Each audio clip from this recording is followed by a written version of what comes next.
Hi, everybody. It's Jose Velasquez, and welcome back to the show. Today, we've got two more veterans to talk to, and I am so excited because they happen to be my friends. My buddies, Mark Swart and Rob Couture, who are two former colleagues of mine in uniform and now terrific civilians doing great things out in the civilian world. Gentlemen, welcome to the show. Good morning. Good morning. So let's start with Mark. Mark, you are a veteran, a communications professional, and I like to call you a stay-at-home super dad. So that's what we're going with. Tell us a little bit more about you, what you're up to since you got out of the service, what you did in the service, and then we'll go from there. I don't know about the super dad part, but I'm definitely a dad and I'm definitely at home. So we got that going. I served in the Army from 96 to 2017. I retired in 2017 in Joint Base Lewis McChord as the 1st Corps Public Affairs Sergeant Major.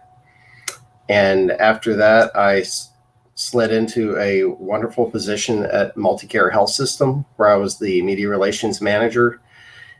And I also got to do a lot of communications planning, crisis communications work, things like that. So it was a great job. But after a couple of years, we wanted to be back on the East Coast. And my wife's career, she's also a veteran. Her career has taken off. She works in public health and healthcare, I guess healthcare quality, public health, it's been a blend of a few things. Anyway, so we ended up moving back here to Columbia, South Carolina. And I took a year off and I spent a year really just kind of recharging and doing deliberate things at home. And it was nice to, unpack all the boxes and just kind of have that time. And I ran the house and it was pretty great. After about almost exactly a year, I went back to work with South Carolina Department of Health and Environmental Control and became the opioid communications strategist. And that was a very cool job. I got to oversee a budget for media spending. I was in charge of producing a video series, which kind of got delayed a lot due to COVID, just getting people lined up and access to people in a health department during a pandemic was kind of a challenge. And then I also did media pitches and media relations, like answering queries, things like that. So I spent a year basically getting to create this thing from the ground up. And it was really cool because it was a lot like in the military where you take an operations order and you translate that into a public affairs annex that you work off of. Well, what I did is I took a grant and I translated that into a workable communications plan. So it was really fun and exciting to create that process. But then after a year, we again, thinking about the bigger picture, and I decided to take another step back. So I'm back at home again now, and I'm kind of just, I'm exploring where I want to be next when I do go back to work full time. And it's been really interesting to have that space because I have a lot of things pop into my head that I'm interested in. And that's probably be something good we talk about later on, because I don't want to talk the whole time here for my intro. Yeah, no, absolutely. Well, I'll tell you, I am proud of you for taking the time to figure yourself out, because so few of us do as we transition out.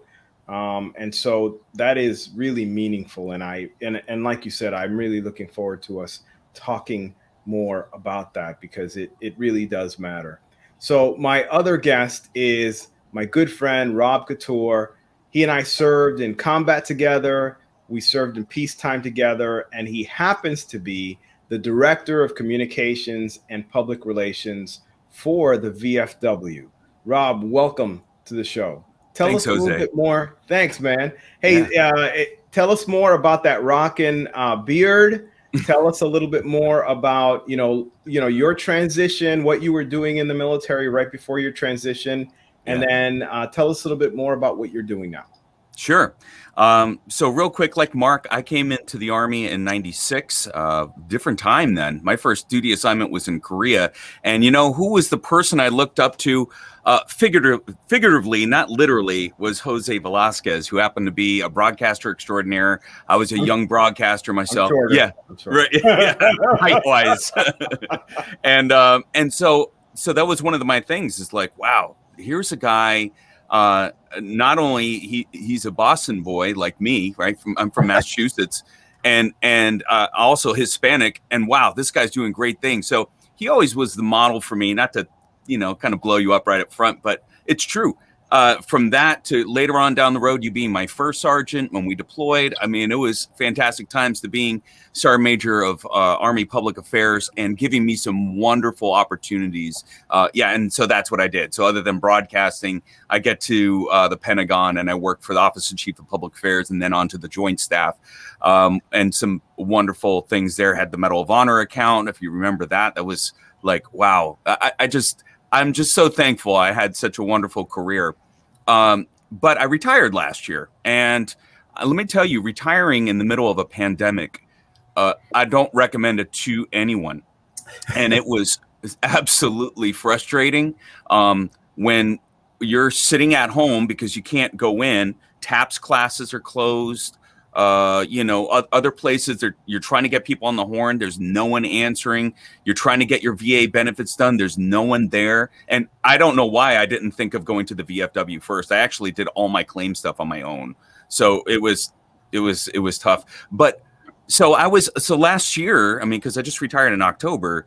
I was really nervous. I was scared. I'm going to be honest. I mean, for a retired master sergeant to say he was scared, I tell you, I mean, it's a little embarrassing, but it was. How am I going to support my family? How am I going to continue on with my career? I don't want to lose any steps, So I end up taking jobs, side jobs, before I even left the Army. I was still on terminal leave, and I didn't get paid because my retirement date got kicked out. So there was like a whole month I didn't get, and I was still on active duty and getting paid. Right. So that was frustrating. So I ended up taking a side job as an administrator for a board of advisors for a nonprofit organization. And then going on to working as a contractor for a company called Barbaricum, which they treated me fantastic. Relations that I had made while I was in the military, I was able to leverage that into a contracting job, which was fantastic. And that came quick. So everything those fears started to fade away as I started getting employment and getting it quickly, actually. And in fact, when I was working for Barbaricum, I was working for U.S. Fleet Forces Command remotely. And I tell you, that made it tough during, Army Navy game. There was a lot of razzing during that time. But so I got accepted to a GS position, and then out of the blue, a good friend of mine, good friend of yours, Terrence Hayes, called me and he said, "Hey, I'm here at the VFW. I may be appointed to be the press secretary of the VA. So what do you say you put your name in the hat for this job?" And I'm like, "Well, I got this GS job. I want to go back to Massachusetts, this sort of thing." He's like, he kind of made me an offer I couldn't refuse, so to speak. So I put my name in the hat for the job. I end up getting it. And it is a lot like the military, but wildly different. I mean, a lot of the people that are in the VFW that work for the VFW staff, some of them have military experience. If you're a director, you're also a member. That's how you get to that point. But there's plenty of people that are civilians, never served a day in their life, and it's a dynamic organization. So I'm here in Washington, D.C. The office, the headquarters for the VFW is in Kansas City. Washington, D.C. is here to talk about legislative initiatives and fighting for veterans' rights. And dealing with veterans issues, both with the administration, such as the Department of Veterans Affairs, but also on Capitol Hill, and that's where our building is, right across the way. I also host the podcast for the VFW, which is still serving the VFW podcast, and which I bring on different issues that affect our veterans, bring in people of interest and nonprofit to give them news and information and great conversation. So there you go. That's kind of what I've been doing. That sounds great, man. I'll tell you. And we'll re-reference that podcast at the end of the show just to make sure people know where to get it, and how to search for it correctly. Because I know it's really dynamic, really interesting, and I've been listening to the last few of them. So you mentioned something, and I think Mark did as well, but you mentioned it more prominently, and it was the importance of networking. And so. In my conversations with transitioning veterans, I talk a lot about the importance of networking, of leaning on those people who have similar shared experiences with you, because they're much more willing to support you, assist you, give you guidance, and all of that. Has that been your experience, Rob? I know you just happened to talk about it. And obviously, it allowed you to end up in the position you're in now. But I'm assuming you haven't stopped networking. Absolutely not, haven't stopped networking. Going back to something I said when I was looking for employment, the relationship I had made with someone that was a defense contractor through Barbaricum there at the Office of Chief Public Affairs, just so happened that I had an email from before. I'm like, let's see if she's still there. And I hit her up and asked her a few questions. And before you know it, I was able to get the contracting gig. And then from there, it was leaning on relationships I had made in the military for the GS position. I actually had talked to John Harlow, who you and I both know. He had just left the position in Massachusetts at Natick Labs. And also the sergeant major of the installation was there, who, Stephanie Cleveland, who we knew. I was like, wow, let me just reach out and find out about that job. And sure enough, she was outside the hiring process, but I got selected for that position. And then this position of networking through, Terrence Hayes, who, we almost had a mirrored career our entire time in the military.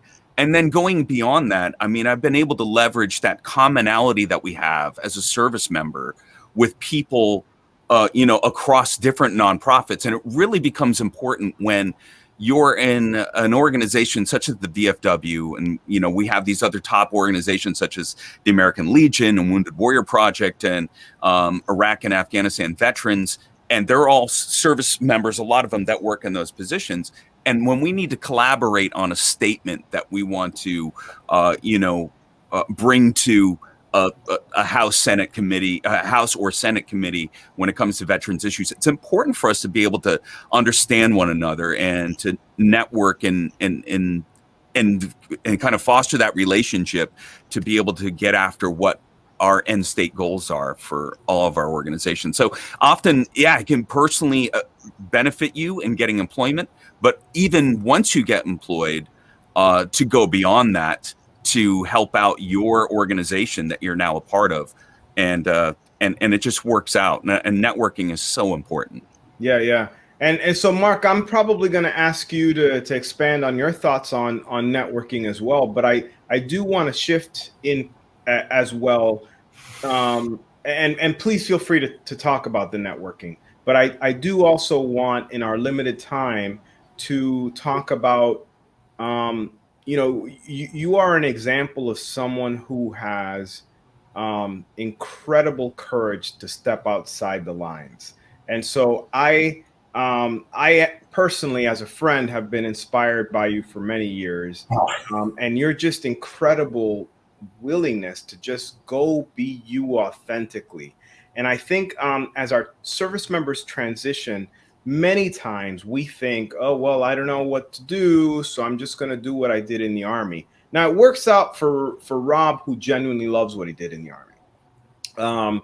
It doesn't work out so much for, the person who's in logistics and hated logistics, but just happens to be good at logistics and is going to commit to, 20 more years of doing logistics before they retire.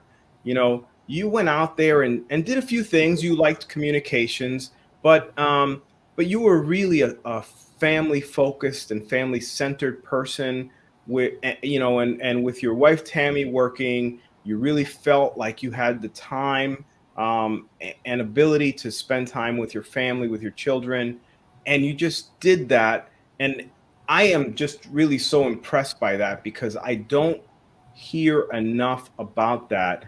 And I don't mean to, to put you on the spot because you happen to be a man who chose to stay home.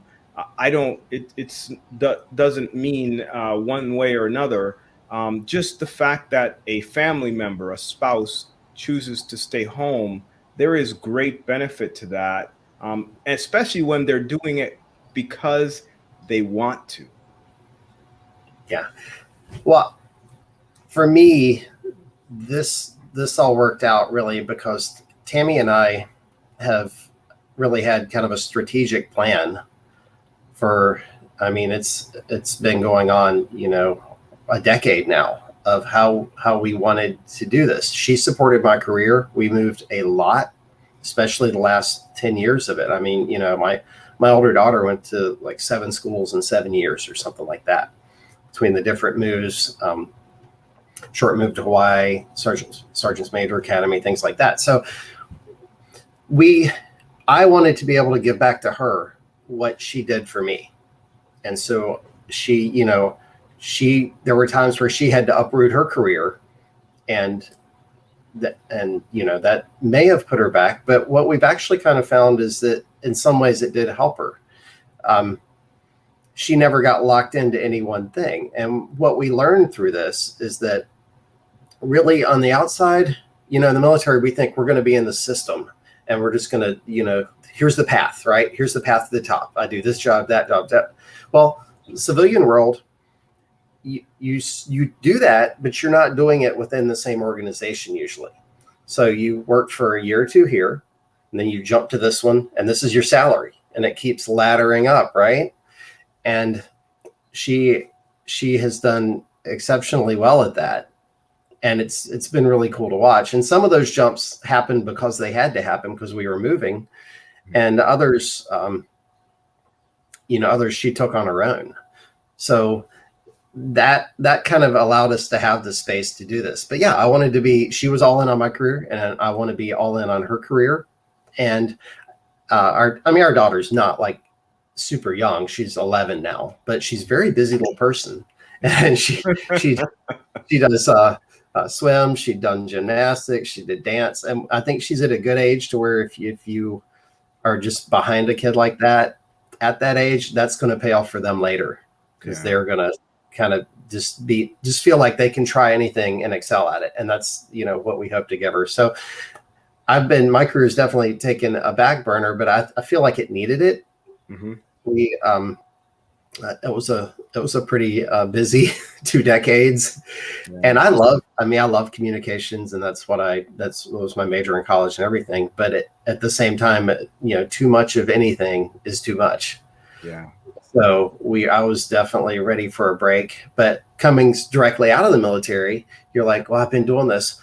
Am I good enough to do it on the outside world? And if I am, where do I fit in? Right. Mm-hmm. So am I, me thinking I'm good at what I do in the military, does that even translate? So It was pretty much impossible for me. Well, at the time it was impossible financially anyway. So, but either way, I was chomping at the bit to get into something right after I retired because I wanted to see where I fit in. And I was, I don't know how all career fields work, but I can say definitely with public affairs, we can jump right in and go, and it's not even an issue. And so I love that. And that felt good. And I, like I said, I fell into a great organization with Multicare Health System. It was a huge healthcare system out there in Washington. So really great experience. But I think maybe the main thing, kind of going back to what you're talking about at first, though, is just, the ladder is different. And also that first job that you take out of the military, I mean, you definitely shouldn't go into the job with the mindset that you're going to quit in 6 months. But at the same time, you're not married to that job. So if you do need to get out and make money right away, which is a normal thing, right? And, it's okay to go into that job of something you don't love, but you're familiar with. But just remember, you're not locked into it. You're not on an indefinite enlistment anymore. So you can do that for a while, and then you can plan your next move. and that's fine. And that's something that's so foreign to us. Even though we did, in the military, you do jump jobs every few years. That's a normal thing, but the paycheck's always there, and you don't worry about that, right? But you also, on here on the outside, you do have the control of your own timing and your own. What am I willing to work at this place for this amount of money and things like that? Yeah, no, absolutely. And I'll tell you, I've learned from others and from my own personal experience that, that really the first couple of jobs out, it might be that job that you're going to be at for the next 20 years. The numbers say otherwise. The numbers say that a large percentage of service members transition to jobs that they will not be at for very long. And even within the first 24 months, a large percentage of service members transition. And I think a lot of that is just not having done some homework. Hey, you're rushing, you're trying to get to you're trying to get to home plate. So you're going to take what you can get. And you don't really understand cultures. You don't understand the expectations that people might have of you in a civilian environment. Sometimes you don't even understand what the name of your field means in the civilian sector, because it may bring with it additional responsibilities that the military didn't expect, or vice versa. It might be more stringent. And so absolutely, you're absolutely right. And surely not everybody. Some people luck out on that first one and, have a great career and spend their entire time in one place. But for the majority of us, we will move. I think the number that I heard most recently by the Bureau of Labor Statistics is people move jobs about every 4.5 years. And because, the days of the pension outside of very limited environments like the military are practically gone. Very few people stay, for the long run. Rob, for you, of course, family was incredibly important. And I know that you don't do anything without, engaging, as far as I know, two people, your wife and your maker. And you are very, proud of having those two beautiful relationships. As you were transitioning, how important was family and how important was your faith to you in this transition? Incredibly important. Well, first, my faith. It was definitely a test of my faith. Both of you had hit on it, Mark. That pension was always there. That money was always there. And the test for me was because I went off to do the COVID-19 response for the DOD, and for about 45 days, the end of March going into the May 15th, and went down to San Antonio, Texas. So that extended out my retirement till right at exactly 24 years, 24 and 15 days or so. But because of COVID, my paperwork did not go through. So that first test of faith came before I actually retired. And so July, I'm about ready to go on my terminal leave or my transition leave, and there's no paycheck there. So that was the initial oh my goodness, and I'm going to have to go through this again. And and I retired in October, and then months I didn't get that because I had to constantly hammer those folks. Hey, look, I haven't gotten paid. So money, that was a big test of faith. But the fall came around. I started contract work, and my son was still in, my youngest. So I have 5 kids. Jose, you know that, and all 4 of my 5 kids are now adults. But I still have 3 of my adult kids living at home. They're working. They were having a tough time, trying to break free and save up enough money to get out there. And now they're at the place where they're about ready to leave fly the coop, so to speak. But for my youngest, who's 11 as well, he was going to start virtual school in the fall. So my wife, who was, had a great job as a virtual merchandiser, doing rudimentary graphics and designs and posters for the Post Exchange. She ends up, we had to make a decision, and it was a tough decision. You know what? Okay, we can't really see where the money's going to come through, but one of us needs to, take a break from work to help manage our youngest one, Joseph, get through school. And she did that. That was one of those things I'm like, one or the other, we can do this. The money eventually will come in, but we just got to take a step. So she did take that step of faith, and she's always been the one, really. And much like what Mark said, moving the family around, she's always been the one through deployments to Afghanistan and Kosovo and Korea and all those different places, TDYs around the world, that she has really kept the family together and kept it going. So it's extremely important to have that support system there, especially when it comes to your family. And it's a great time to reevaluate your relationship. Like, are we doing things right? Are we doing things better? What can, going forward as we transition from a military family into now this veteran family, if you want to call it that, and moving into civilian life, what does that look like? The dynamic is now different. It's no longer that we're, big daddy Army is taking care of us and that check's coming in and we got this much for BAH and we got all these other things. That's not that anymore. So, I think we've only grown stronger during this past year and into this transition into civilian life. And I admire Mark. I think that that's actually a great thing. And I had the past 6 months to really think about it.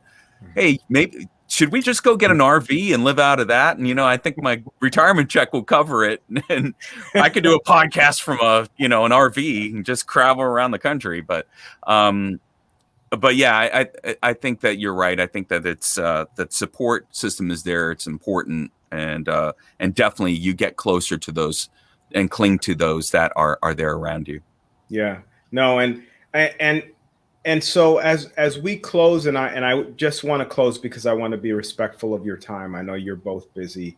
I could talk to you guys forever, but as we close, you could give a gazillion different pieces of advice to transitioning service members, but I'm going to ask you to pick one piece of advice to share with them in light of our conversation today and what you may be thinking. Mark, what piece of advice would you have for a transitioning service member getting out today?